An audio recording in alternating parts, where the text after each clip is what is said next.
राम राम साहब। आज लाइव आने का सौभाग्य मिला और काफ़ी सारे डिस्कशंस बाकी थे चुनाव की वजह से और किन्हीं अन्य कारणों की वजह से उपस्थित नहीं हो पाए। खैर आज मौका मिला है तो बात करते हैं। आज का एक बहुत अच्छा इंसिडेंस रहा कि एक सज्जन से बात हो रही थी तो उनको पता चला कि मैं चुनाव में खड़ा हुआ हूँ तो वो बहुत खुश हुए।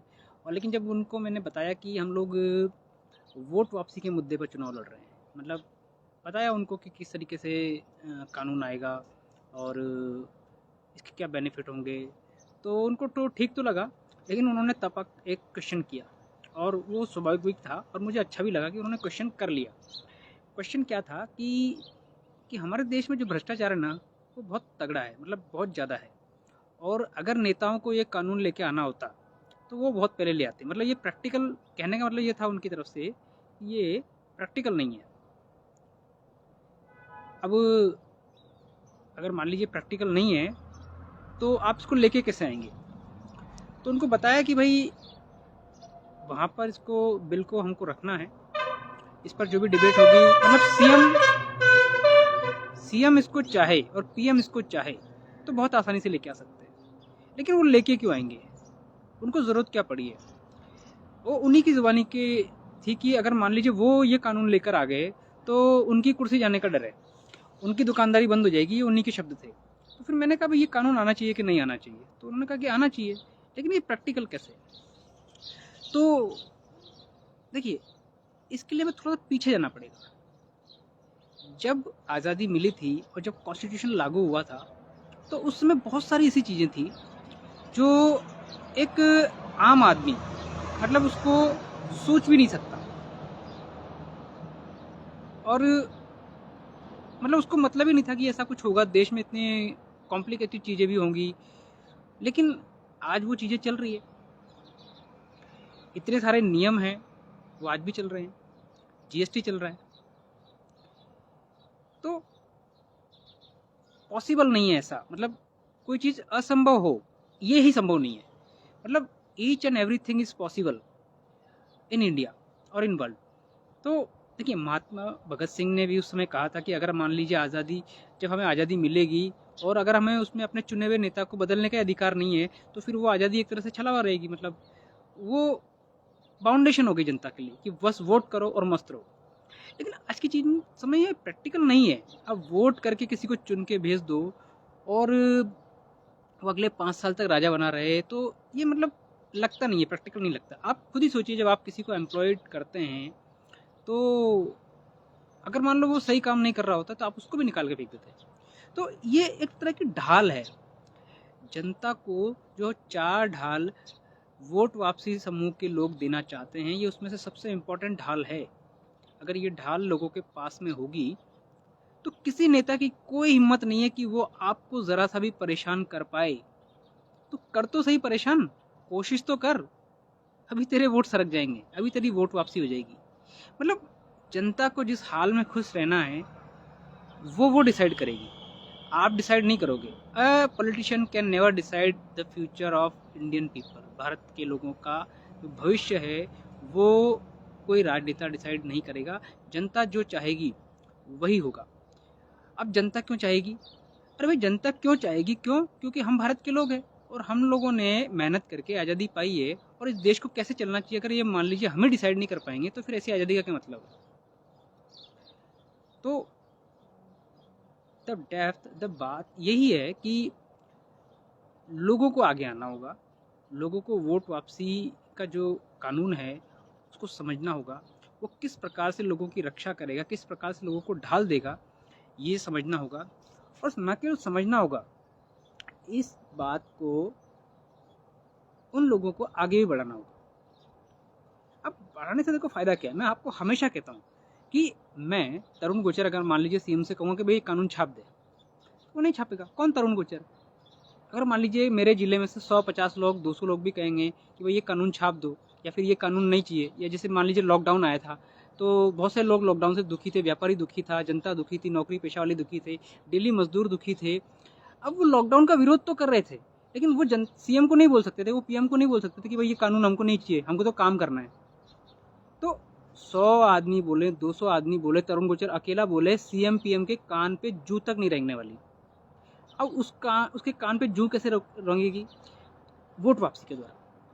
मान लीजिए आपके पास में जब वोट वापसी का कानून आएगा और मान लीजिए सीएम ने या पीएम ने कोई गलत कानून छाप दिया, तो आप तपाक से उस कानून के अगेंस्ट में रेफरेंडम कराओगे, आप जनमत संग्रह कराओगे, और नंबर ऑफ पीपल अगर मान लीजिए 51% ऑफ पीपल अगर मान लीजिए उस कानून के विरोध में है, तो कानून लागू ही नहीं हो सकता। उस सीएम को वापस लेना पड़ेगा और पीएम को वापस लेना पड़ेगा। ये पावर है रेफरेंडम की।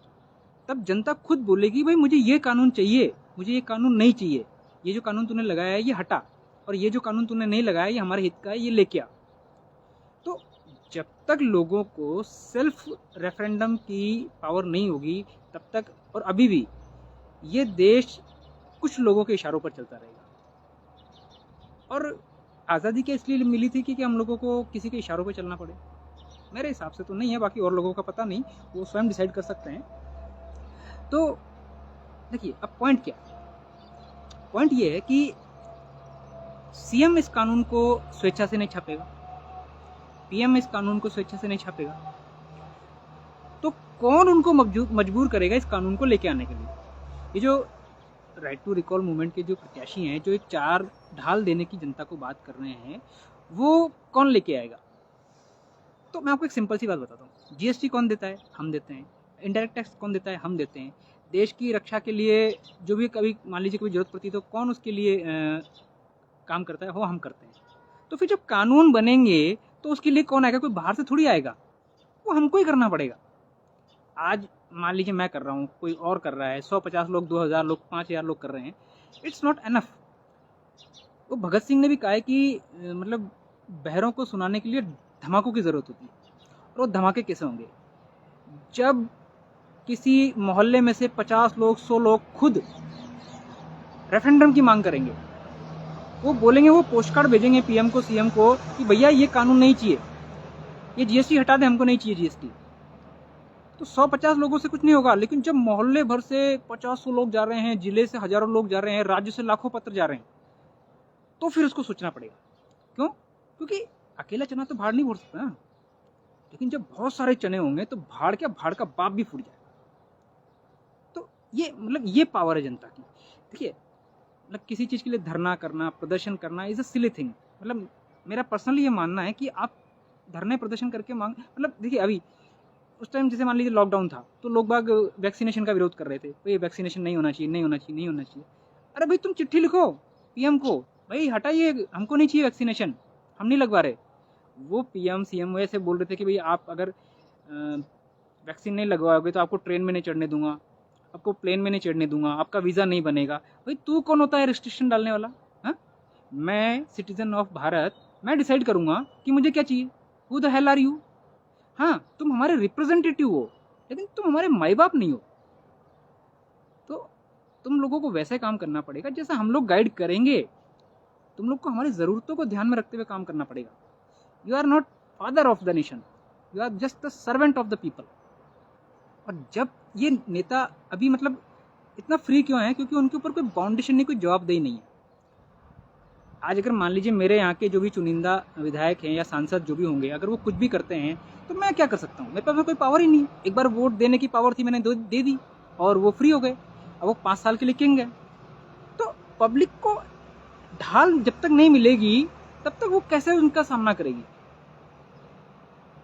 आज मान लीजिए कि XYZ कोई भी जीत के आ जाता है, अब वो बोला कि साहब मैं ये कर दूंगा, फलाना, जो भी उसको करना है वो कर देगा।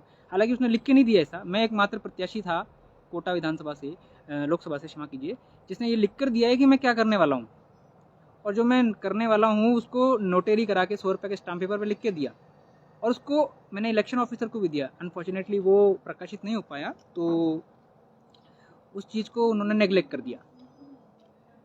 और अब उस चीज़ को लेके कैसे आएंगे? क्योंकि उस चीज़ को लोगों को बताना पड़ेगा, और बताने के लिए तो ना कोई मीडियम चाहिए ही चाहिए। तो social media is the best मेरे हिसाब से। तो मैंने लिख के दिया, लेकिन किसी भी पॉलिटिकल पार्टी के प्रत्याशी ने लिख के नहीं दिया कि मैं क्या करने वाला हूँ। और अगर मैं कुछ नहीं, उस कामों को नहीं करता हूँ तो आप मेरे साथ में क्या करेंगे, ये भी मैंने लिख के दिया हुआ है। तो मुद्दा वही है कि ये लोग बोलते कुछ हैं करते कुछ हैं, 5 साल तक आपको शक्ल नहीं दिखाएँगे और आप इनका कुछ कर भी नहीं पाएँगे। तो ये एक तरह से पंगु लोकतंत्र है। मतलब आपको सिर्फ़ डिलीवरिंग पावर है, देने की ताकत है, आपको छीनने की ताकत नहीं है। आपने जिसको कुर्सी पर बिठा दिया, उसको आपको उससे उतारने की पावर नहीं है। अब बहुत सारे लोग बोलते हैं, आप लोग ये क्या कुर्सी से उतारने की, वोट वापसी की यही करते हो? तो सिंपल सा तरीका है भाई साहब, आपके यहाँ एक नौकर है, अगर मान लीजिए वो नौकर ठीक से काम नहीं कर रहा है, तो आप क्या करने वाले हो उसको? सर पे बिठा के रखोगे? नहीं, भैया तू सही से काम कर, नहीं तो तेरी जगह दूसरा बैठा है, तेरे को हटा के दूसरा लेके आऊँगा ताकि काम करेगा। मेरे को तो काम से मतलब है ना। तो सीएम, पीएम, पॉलिटिशियंस जो भी हैं वो हमारे मतलब वो नौकर हैं। वो ढंग से काम नहीं करेंगे तो हमको ऐसा अधिकार होना चाहिए कि हम उनको चेंज कर सकें। बस ये इतनी सी बात है। इसीलिए हम बोलते हैं कि वोट वापसी आना चाहिए। ये सबसे बड़ी ढाल है और अगर ये ढाल पब्लिक के हाथ में आ गई तो किसी पॉलिटिशियन की ज़रा सी भी हिम्मत नहीं होगी। वो जो 5 साल में 3 बार आते हैं ना, विधानसभा, लोकसभा और ये छोटे-मोटे जो चुनाव हैं, लगभग 3 बार इनको आना ही पड़ता है। ये हर बार आएँगे जब भी आप बुलाओगे, दौड़े-दौड़े आएँगे। क्यों? क्योंकि आप नौकरी छीन लोगे इनकी। आप खा जाओगे इनकी नौकरी और जब नौकरी जाने का भय होगा ना, तो अच्छा-अच्छा दौड़ के काम करेगा। और हमको क्या चाहिए? काम करवाना ही एकमात्र सबसे बड़ा उद्देश्य है। और काम करवाने के लिए क्या है? प्रेशर क्रिएट करना पड़ेगा। प्रेशर प्रेशर मतलब ऐसा नहीं कि आप डंडा लेके पहुंच गए, आप कुछ करके पहुंच गए। आप पॉलिटिकली मतलब जाओ उस चीज़ को, उसको बताओ कि भाई देख तू काम नहीं करेगा तो मैं ये कर दूंगा। उसको डर होना चाहिए। और डर इस दुनिया में काम करवाने का मतलब काम करवाने का तो नहीं कह सकते, लेकिन सामने वाले से ईमानदारी से काम करवाने का सबसे बड़ा साधन है। क्योंकि उसके ऊपर कोई फाउंडेशन तो होगी ना, उसके ऊपर कोई मतलब आप एक्शन तो ले सकते हो ना। अभी आप क्या एक्शन ले सकते हो? मतलब आप जो मुझे सुन रहे हो, आप दिल पे हाथ रख के बताओ कि अभी आपने जिस विधायक को चुना, जिस सांसद को चुनने जा रहे हो या फिर जिस वार्ड पार्षद को आपने चुन रखा है, अगर मान लीजिए वो आपका कहा नहीं करता है, तो आप क्या कर लोगे बताओ? नथिंग। पावर ही नहीं है सर आपके पास में। यू डोंट हैव एनी मतलब आप डंडा उठा के उसको नहीं मार सकते। मार के देख लो, पुलिस आपको उठा के अंदर कर देगी। क्यों? क्योंकि नियम ऐसे बने हुए हैं। तो हमको अच्छे नियम लेके आने हैं, पब्लिक के काम के नियम लेके आने हैं। और वो नियम कैसे आएंगे भाई? या तो पब्लिक खुद फोर्स करे इन सीएम पीएम को, पॉलिटिशियंस को कि भाई तुम ये कानून छापो, या फिर आप राइट टू रिकॉल के जो प्रत्याशी हैं उनमें से जो चुनाव लड़ रहे हैं अच्छे मुद्दों पे, आप उनको चुनकर भेजो। क्योंकि उनका तो काम ही यही है। वो जाएंगे प्राइवेट मेंबर बिल के रूप में ये कानून वहाँ सदन में रखेंगे। अब सदन वाले उसको बहस करके कैसे भी करके उसको तो लागू करवाना है। तो ये दो ही तरीके हैं, या तो पब्लिक डिसाइड कर ले कि ये कानून हमको लागू करवाने हैं, चाहे पीएम सीएम कोई भी हो, राइट टू रिकॉल वाला हो, या मैं अदर पार्टीज़ का नाम नहीं लेना चाहता, तो या तो वो कर ले, या सेकेंडरी जो अभी आपके सामने मौका है कि आप अपने जो भी लोकसभा क्षेत्र है उसमें जो भी राइट टू रिकॉल पार्टी के प्रत्याशी हैं, वो अगर इस चीज़ को लिख कर दे रहे हैं और वो कानून को लेकर आना चाह रहे हैं, तो आपको उनका सपोर्ट करना चाहिए। ठीक है, कानून आने से लोगों का ही फायदा है। किसी भी प्रकार से अगर मान लीजिए जनता को ताकत मिलती है। और एक सबसे बड़ी बात, ये जो नेता है ना, ये कोई भी नेता 1947 से लेकर आज तक एक भी नेता इस चीज़ के लिए बात नहीं करता है कि हम पब्लिक को डाल देना चाहते हैं। क्यों नहीं करता है? ये सबसे बड़ी विडंबना है कि हम 50-75 साल से ये होते हुए देख रहे हैं और मतलब नेता भी ये कर रहे हैं, लेकिन वो तो बेशर्म है। वो तो हमारा खून चूसने के लिए बैठे हुए हैं। वो जब चाहेंगे जब जीएसटी बढ़ा देंगे, वो जब चाहेंगे जब कोई नया टैक्स लगा देंगे, कोई नया नियम लेके आ जाएंगे, हमारे खर्चे बढ़ा देंगे। मतलब वो कुछ भी कर रहे हैं बैठे बैठे। और हम 75 ईयर से ये चीज़ें देख रहे हैं कि हमारे साथ में गलत हो रहा है और हम लोगों को इतनी फ्रीडम नहीं है कि हम उसका विरोध कर सकें। और विरोध तो खैर एक तरह से मतलब उन्होंने एक शगल बना दिया है कि आप धरना करिए, रैली करिए, प्रदर्शन करिए, फिर होगा वही जो वो लोग चाहेंगे। तो कहने का मतलब ये है कि actual power is recall, actual power is jury court, actual power is referendum. ये चार ढाल जब जनता को मिलेगी तो फिर इन नेताओं की, इन पॉलिटिशियंस की, इन सीएम की, पीएम की, सबकी बोलती बंद हो जाएगी। ये सिर्फ काम करेंगे, जनता के लिए अच्छे कानून छापेंगे। और अच्छे कानून यही ज़रूरत है सर। देखो गांव में जब मैं प्रचार के लिए जाता था तो वो बोलते थे, मैं उनको एक सिंपल सा वो देता था कि आपको जो फूड पैकेट मिलता है उसमें 1 किलो तेल देने का नियम है मान लीजिए, तो आपके सरपंच साहब अगर कह दें कि भाई ये इस आदमी को 2 किलो तेल दे दो राशन पे, तो क्या वो दे देगा? नहीं देगा। मान लीजिए आपके विधायक साहब पहुंचे, साहब इसको दे दो 2 किलो तेल, तो हो सकता है कि वो बोले साहब मैं बाजार से खरीद के दे दूंगा लेकिन राशन पे तो 1 किलो तेल दे पाऊंगा। क्यों? क्योंकि नियम बना हुआ है, 1 किलो तेल देने का नियम बना हुआ है। तो ये जो डिस्ट्रिक्ट जो सप्लाई ऑफिसर है, जो राशन कार्ड वाला है, वो जो भी है, वो नियम को फॉलो करते हैं। मतलब आपने गैजेट में जो लिख दिया ना, मजबूरी है उनको फॉलो करना, वो वही करेंगे। क्यों? क्योंकि नियम वही बना हुआ है। तो जब उनको नियम फॉलो ही करने हैं, तो क्यों ना हम अच्छे कानून गजट में प्रकाशित करवा दें, ताकि उनको वो फॉलो ही करना उनकी मजबूरी बन जाए। और अच्छे कानून लाने के लिए या तो जनता आगे आए, नहीं तो भी बहुत सारे प्रत्याशी राइट टू रिकॉल के आगे आ चुके हैं। आपको अगर ठीक लगता है, और इसमें नो डाउट कि ये ठीक लगने वाली बात है ही, इसमें मतलब इसमें कोई दो राय होना ही नहीं चाहिए, तो आप उनको सपोर्ट कीजिए और आप खुद भी अवेयर होइए। आप खुद भी इन कानूनों की मांग कीजिए, आज खुद भी रेफरेंडम की मांग कीजिए, आप वोट वापसी की मांग कीजिए, आप जूरी कोर्ट की मांग कीजिए। देखिए, ये कानून अगर आ गए ना, तो जनता की विन विन सिचुएशन है, नेताओं की नहीं। They are the servant, they are the public servant. उनको सेवा करनी ही पड़ेगी और अच्छे कानून छापने ही पड़ेंगे। और इसके लिए मजबूर करने का, इसके लिए दबाव बनाने का काम जनता का है, और सिर्फ जनता का है। तो जनता जागे, अपना कर्तव्य, नागरिक कर्तव्य आप अभी पूरा कर ही रहे हैं वोट देके, लेकिन अपने लिए एक स्टेप आगे की भी सोचें कि चार ढाल जो राइट टू रिकॉल वाले बोलते हैं ना, ये हमें कैसे आएगी, वोट वापसी कैसे आएगी, जूरी कोर्ट कैसे आएगा, रेफरेंडम कैसे आएगा, ये आपको मांगना पड़ेगा। और अगर आप मांगेंगे तो आपको मिलेगा, क्योंकि अभी हम मांगते नहीं, अभी हम क्वेश्चन पुटअप करते हैं कि कैसे होगा।